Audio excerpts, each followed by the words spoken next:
Waashingitanitti Dimookiraatonni sarara heera mootummaa cirricha keessaa kaasaa jiru. Doonaald Tiraamp Iraan irratti rukuttaa kamiyyuu dura koongirensii mariisisuu qaba jedhaniiru.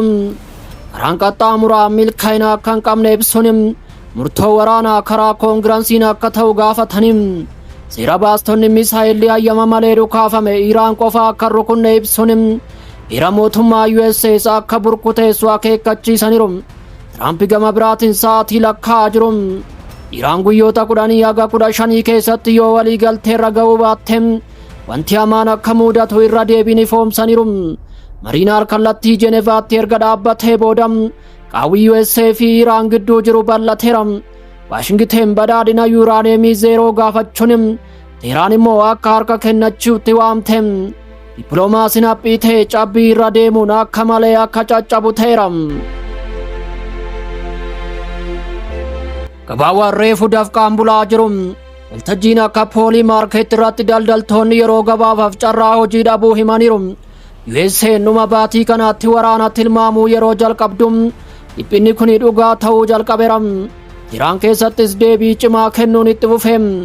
Pirezidaantiin Iraan Masuud Pezeshkiyan kaameeraa dura dhaabbachuun tokkummaa labsaniiru.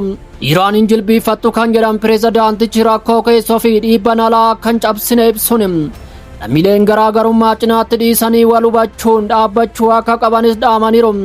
Yeroo abiddi ka'u dorgomtoonni illee foddaa tokko qooddatu jedhama.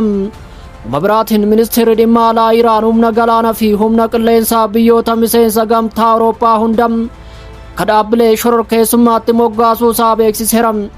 Kaanfii gamtaan Awurooppaa eegdota warraaqsaa Iraan irratti fudhateef haaloo ba'uu ifatti mul'ise. Biraazilsi tarkaanfiin kana dura fudhatte seera qabeessa jechuu yoo mormitu Iraan seeraan ala jechuuf mormaa turte. Ho'i dippiloomaasii ho'a saafaa gammoojjii caalaa saffisaan ol ka'aa jira.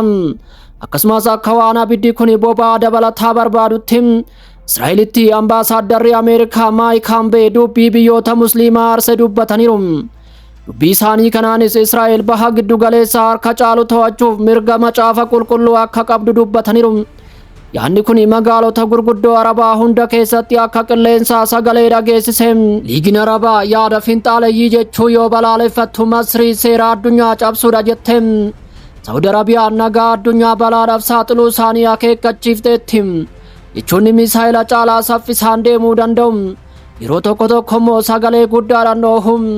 Namoonni siyaasaa ibsa yeroo daldalan daandiiwwan qilleensaa karaa irraa maquu shallagaa jiru. Daandiiwwan qilleensaa galoo galaanaa kanneen akka Imireetii fi daandii qilleensaa Itaadim Iraanii fi Iraaq irratti naannoo qilleensaa cufamuu danda'uuf qophaa'aa jiru. Naannoo Istireet oof Hormuz irraa goruun karaa biraatiin yoo deeman sa'aatii balallii tokkoof doolaara 60,000 lakkaa'amu kasaaruu danda'u. Aviyeeshinii keessatti yeroon boba'aa yoo ta'u boba'a immoo maallaqa ta'a.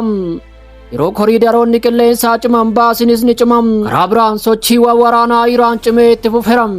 Suuraalee saatalaayitii Iraan sirna ittisaa iddoowwan niwukileeraa ijootti argaman cimsuu agarsiisa. Shaakalli waloo Raashaa waliin godhamaa jiru ergaa biraa dabarsaa jira. Teheraan qophaa'aa jirti malee kadhachaa hin jirtu.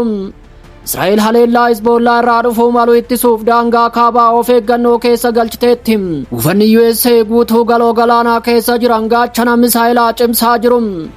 Innuun kun hammam dafee abidda bosonaa akka ta'u ni beekama. Foddaawwan labdee daangeffame dhiphachuu agarsiisa. Leellan tokko deebii 10 affeeruu danda'a. Haaloo ba'uun kan durii caalaa baay'ee cimaa ta'uu danda'a. Kuma mammaaksee akeekkachiisu niisa lama yoo ariite tokkollee qabuu hin dandeessu. Bahi giddu galeessaa duruu kanniisa baay'ee qabdi. Tiraamp guyyoota 10 kennuun koongirensiin marii yoo gaafatu Iraan diddaaf waadaa galte. Gabaawwan balaa kanaaf gatii kaffalaa jiru. Daandiiwwan qilleensaa kaartaa irraa deebi'anii ka'u. Dippiloomaatonni balbala cufame duuba tuttuqu. Lolli waan oolu miti. Seenaan dhiphatee hafuura isaa qabatee akkasitti yoo dhaabbatu immoo wanti tokko socho'uuf akka jiru namatti agarsiisa.